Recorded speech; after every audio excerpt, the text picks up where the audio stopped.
You know, we aren't going to be intimidated by funded Democrats that want to come in and scream and yell. A town hall is information for our constituents. And this is not a political rally, this is not a campaign rally. And town halls are extremely important. I'm glad they got thrown out. That's exactly what I wanted to see happen. And Democrats have protested in violent ways for years. Antifa, BLM, and many more violence against Tesla, firebombing Tesla dealerships, keying Teslas, and we aren't going to tolerate it anymore. We're unapologetic about that. Congresswoman, why did you choose to take the questions the way that you did, submitting them beforehand instead of taking them live for the audience? Well, it's the way I've always done it. See, you guys haven't been to my town halls before. I've held many town halls throughout the years of being in Congress. And we always have people write down their questions. The problem is it's difficult to read everyone's handwriting. So normally they write down a question, they put them in a fishbowl for me, and I usually have to put on my reading glasses and read them. But it was much easier to have them type out their questions on the form when they signed up for the town hall. Yeah, thank you. Just wondering, when you saw the response and the fact that the police had to get involved, you didn't move.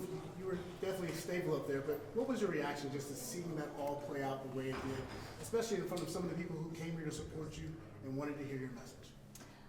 My reaction is it shouldn't be that way. America overwhelmingly voted in November for President Trump, Republican control of the House and the Senate, and how people should handle their businesses in the voting booth.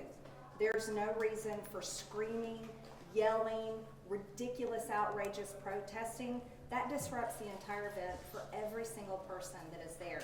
And one of the most important things I do is offer constituent services. And that was exactly what I wanted to be able to promote and talk about tonight.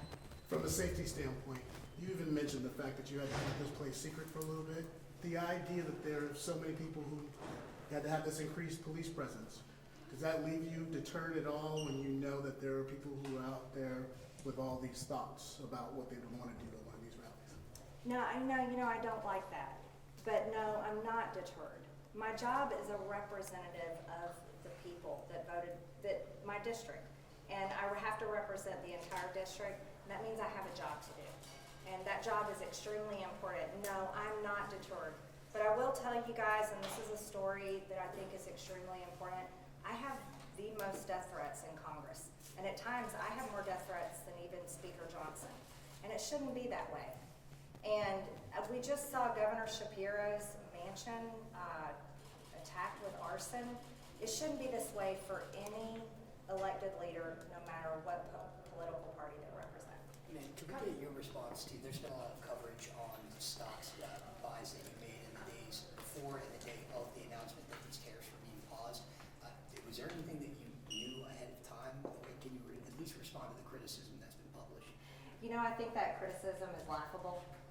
President Trump has been talking about tariffs for decades. President Trump announced April 2nd is when he was putting tariffs in place. I have a fiduciary agreement with my portfolio manager. I don't place my buys and sells. That's something that the portfolio manager does for me, and he did a great job. Guess what he did?